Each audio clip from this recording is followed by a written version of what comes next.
Ini ada bakulnya ikan gabus namanya Bapak Broto yang mau panen Dia dari Tangerang ya.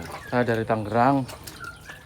Assalamualaikum warahmatullahi wabarakatuh. Semoga sobatku sekalian sehat dan dimurahkan rezekinya. Baik, kali ini saya telah mengunjungi saudara Ugem yang mencoba mengelola budidaya ikan gabus di belakang rumahnya. Kolam ini tidak besar, hanya berukuran 1 kali 4 meter persegi.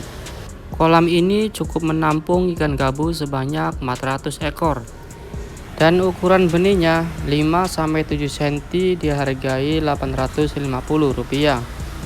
Ikan gabus yang dibesarkan dari ukuran 5-7 cm dalam kurun waktu 5-6 bulan akan menghasilkan ukuran panen 5 ekor per kilo. Nah, untuk harga ikan gabus per kilonya di kisaran Rp60.000 sampai Rp100.000. Langkah-langkah budidaya ikan gabus. Yang pertama, pemilihan jenis kolam.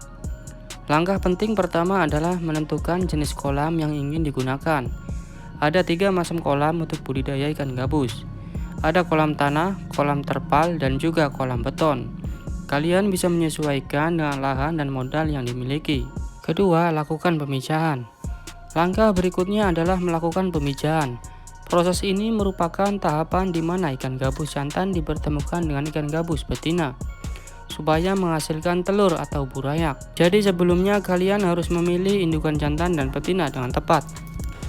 Ketiga, lakukan perawatan pada larva ikan gabus. Setelah telur-telur hasil pemijahan menetas, kalian perlu merawatnya. Jadi kalian harus memberinya pakan menggunakan Artemia sebanyak 3 kali sehari. Nah, setelah larva ini berumur 5 hari, pemberian pakan masih harus dilakukan secara rutin, yaitu sebanyak 3 kali sehari. Keempat, lakukan penebaran benih. Larva ikan gabus yang sudah dirawat nantinya dapat disebar ke kolam besar setelah umurnya sekitar 2 mingguan. Penyebaran benih biasanya dilakukan di pagi hari dan disebar sebelum mereka diberi pakan. Kelima, memberikan pakan ikan gabus secara rutin.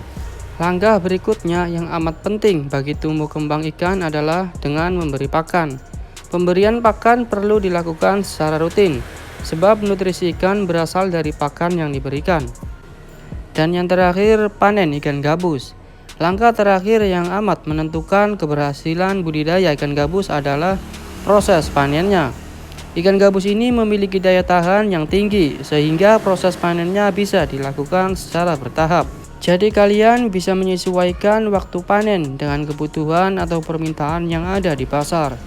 Namun ketika ikan gabus sudah semakin besar, sebaiknya kalian melakukan penyortiran.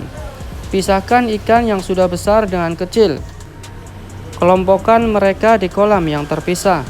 Pengelompokan berdasarkan besar dan kecil ukuran ikan bertujuan untuk mencegah adanya ikan besar yang memangsa ikan kecil.